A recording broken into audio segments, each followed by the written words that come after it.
enemies are gods, Rook. Nobody fights those alone. That's why Solus lost and why you'll win. He always thought his attachments were a tragic flaw he had to overcome. But they're a strength.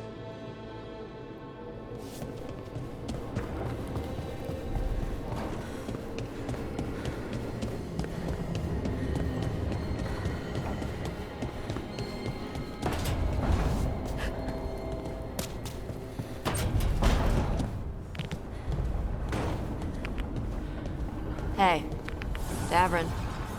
We gotta talk about Solus's magic memory thing. What? Why? Why didn't you tell me you were a spirit? Because I'm not. I thought we were friends. I'm not a spirit, Tosh. Is that because people might think you're a demon? Because I'm from Ravain. We're okay with spirits. But apparently not with listening. I am not a spirit. Hey, you don't have to be ashamed of who you are. Never said I was, but thank you, Tosh.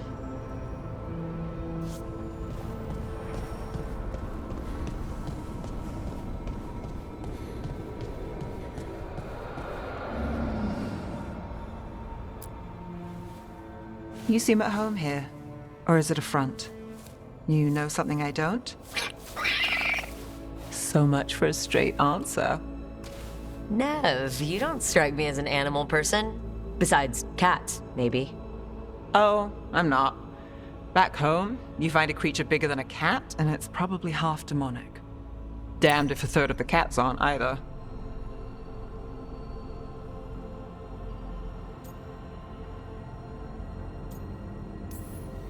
Oh, that's nothing like you, is it, Hassan? You might be fluff all the way through. It was a compliment. Of all the nonsense we've run into, you're what's strange. Hassan? Really? There's been a god or two I didn't expect. But bad mages trying to make the world worse, that's not new. I had an uncle who went on about wardens and griffins. Loved the feathered things. They were always the heroes. If we're getting bedtime stories turned real, having griffins in the world again, it's not the one I'd have bet on.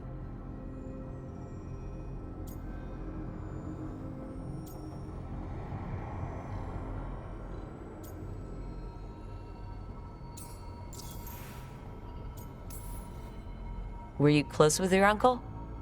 I didn't see him much, but yeah, we were. There aren't a lot of mages in my family, and in a city like Minrathous, it always matters. I learned quick who wanted to use me to step up the social ladder. My uncle wasn't one of them.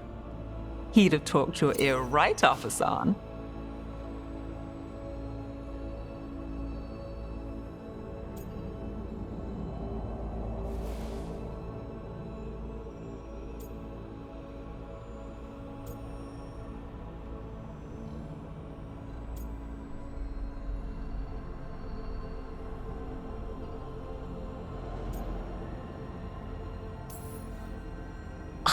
Does this mean you like stories with happily ever afters? You? Nev Gallus? Think you caught me? Well, maybe I like this one. We better keep you safe. Sing your praises and you still want something? I'll find you a treat if you don't tell Davrin. Have we got a deal?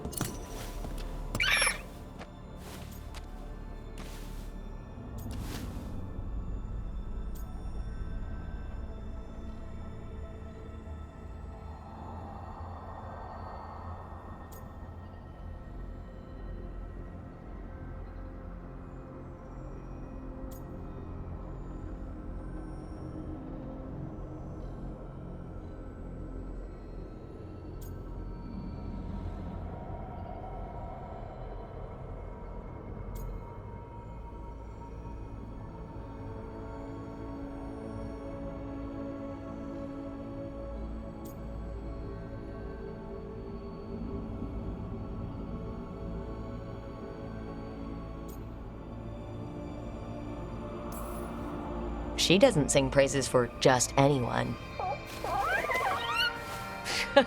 Yes, you're very inspiring. Listen up. If Davrin finds crumbs, Rook takes the fall. Oh, I see how it is.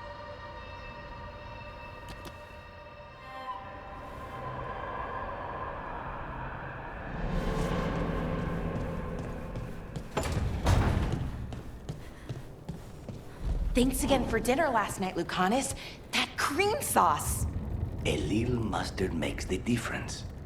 Though, my supplier in Treviso is... Oh, so... Hey, what's the best thing you've ever eaten? Something fancy?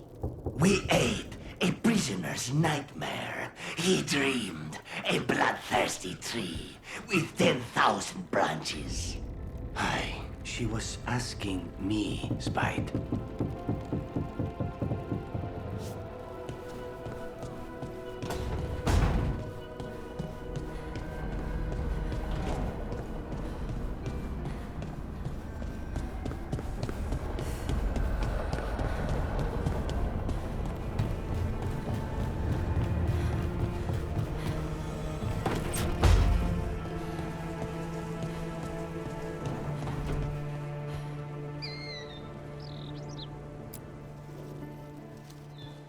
Any luck tracking down your mystery friend? The Shaper didn't like me asking about Shaper Valta, or harassing people with talk of dwarven magic.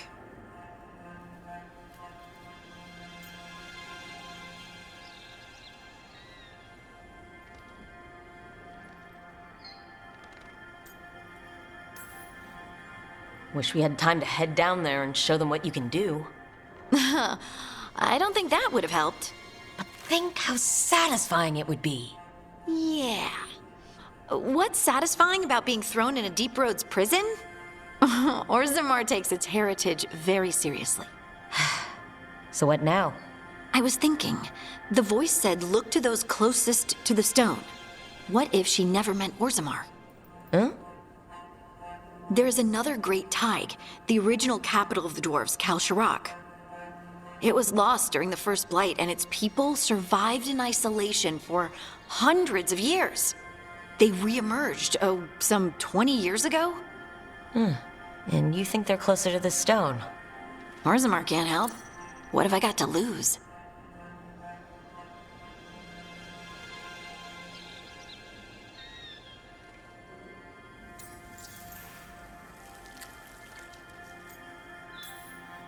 Are you sure Orzammar isn't hiding something? Pressing them for information would be tricky. I could anger someone important. If Kalsharak doesn't turn out, I can go back to poking at Orzammar. But not before then.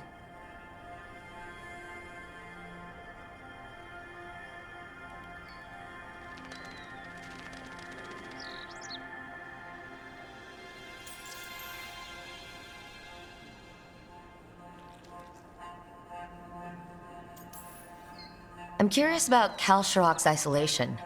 The dwarves took heavy losses during the First Blight. To stop the Darkspawn from overrunning them, they closed off passages in the Deep Roads. Those that could retreated to Orzammar. Kalsharak was lost.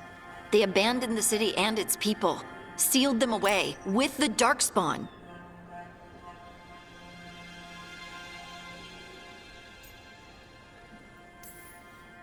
They had to.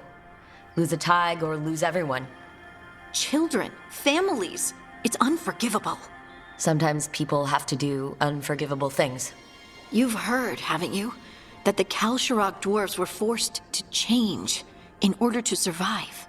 No one's really sure what that means exactly. When we find them, you can ask.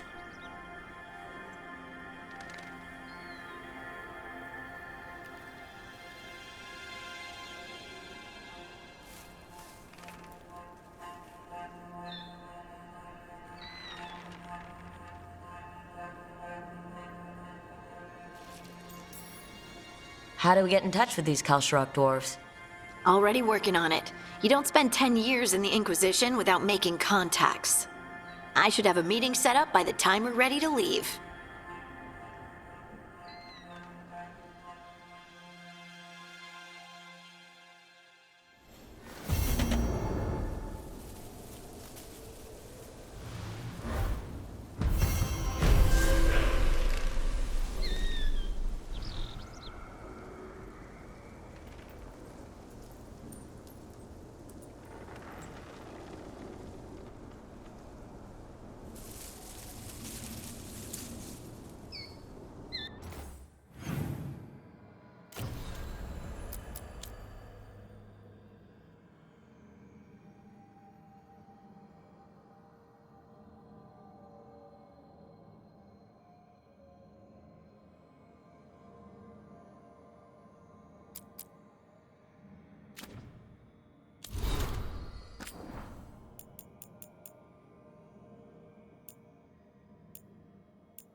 I swear I see wisps in my dreams now.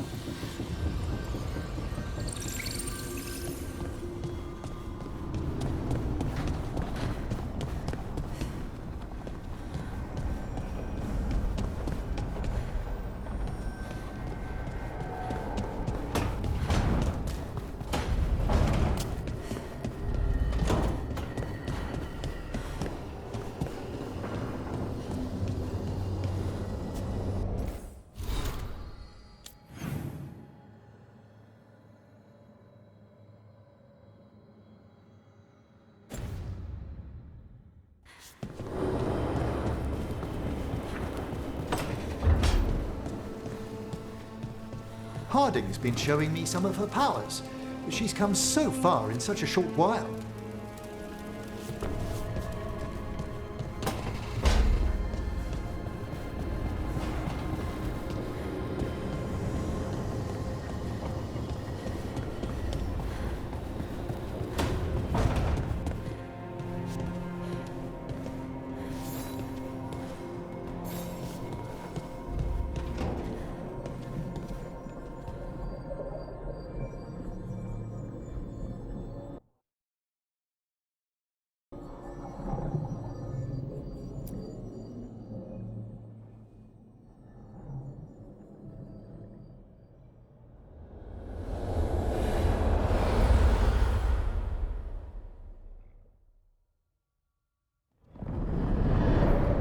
How fares your battle?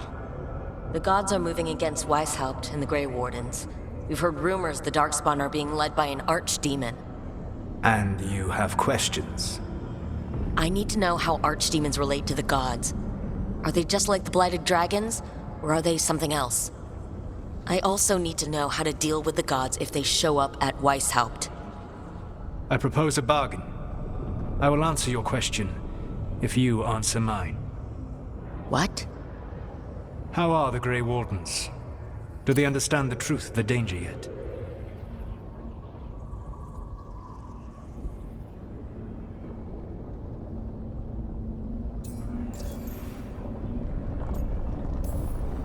We've been through this already. You agreed to help me. What did you think my help would look like, Rook? I need to know that you are prepared.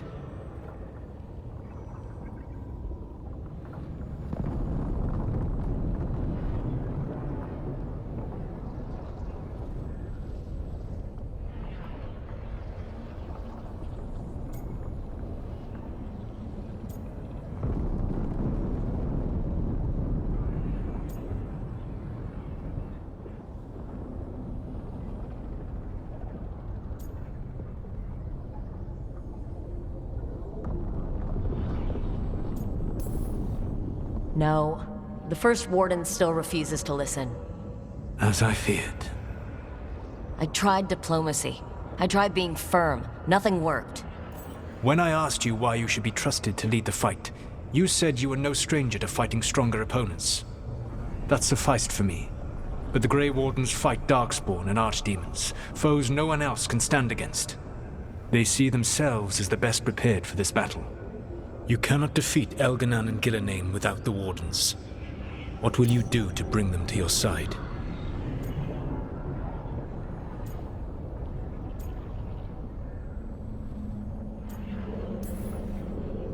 All I can really do is keep trying to get through to them. Have you ever ridden home in a wagon and felt the streets go from paved to dirt beneath the wheels? The horse is slow, and everything grows quiet as you're near home. What do you call that feeling? I don't really have a word for it. No, you do not. Elganan destroyed that emotion. He burned it from the mind of every living being. There were spirits of that feeling, just as there are spirits of joy, or fear, or despair. I begged them to fight. What happened to them? They waited too long. Without the emotion in this world to focus on, they faded until nothing remained. When you grow quiet, it is a part of your soul reaching for a feeling and finding emptiness. Because I failed. I understand. I'm not going to fail. How? What will you do?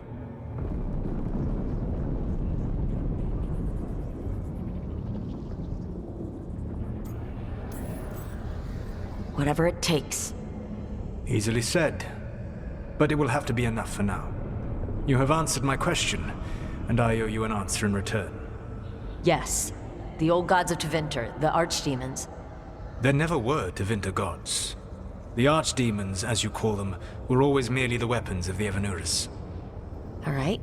Let's hope we can find the gods before they find their weapons. Unfortunately, the Dragon Thrall's life force is bound to the Evanurus as both power and protection. You will not be able to kill or likely even harm one of the Evanurus until their Dragon Thrall is slain.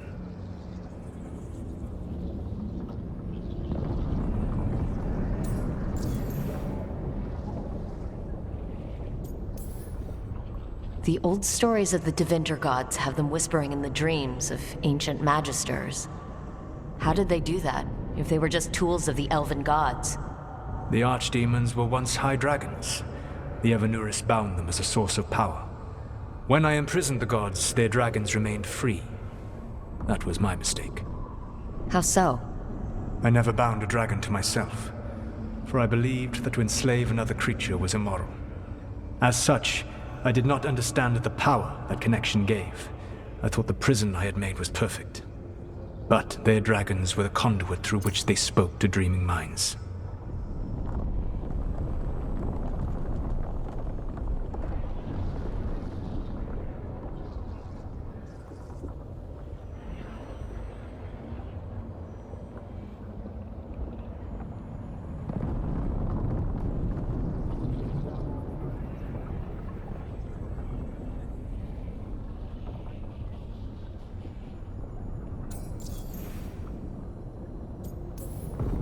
What can you tell me about the archdemons themselves? Each is different, shaped by the whims and ego of its master. Elganon is the lord of tyranny. He would have ruled alone had Mythor not forced him to share power. Those who are strong, he molds into dictators themselves, with visions of godhood. Those who are weak, he crushes. His archdemon reflects him. It is huge, to feed his ego, the epitome of dragonkind, bent to his will.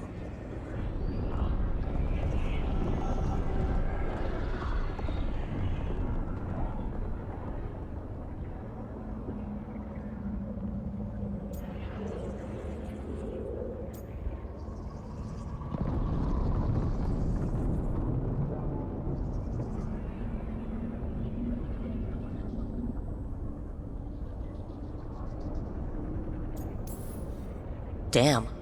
Tell me what you really think of the guy. He is cruelty and arrogance personified. All of the Evanurus were flawed, but he made all of them worse. By contrast, Gillenane was a servant of Andrul, whose skill at making monsters earned her promotion to the Evanurus. She is brilliant, ambitious, and unconstrained by anything you would understand as morality. In a kinder world, you would never need to see what she has done to her archdemon. In this world, I only hope you kill it quickly. In any event, the Evanurus will not be vulnerable until their archdemons are dead.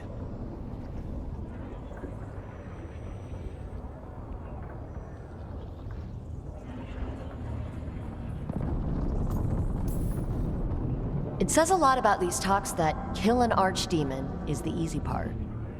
It will not be easy. But you are this world's only hope. I would not suggest this path if I did not believe you could succeed. Aw, the God of Lies believes in me. Even with their dragons dead, the Evanurus are powerful and well protected. You will need to use my dagger, the one you recovered. It can pierce their enchantments and strike them down. All right. Kill the archdemons, then use the dagger to take down the gods. Even a single opportunity to strike the Evanurus down will be rare, fleeting, and costly. You will not have another chance to catch them unawares. When you strike, you must be fully prepared.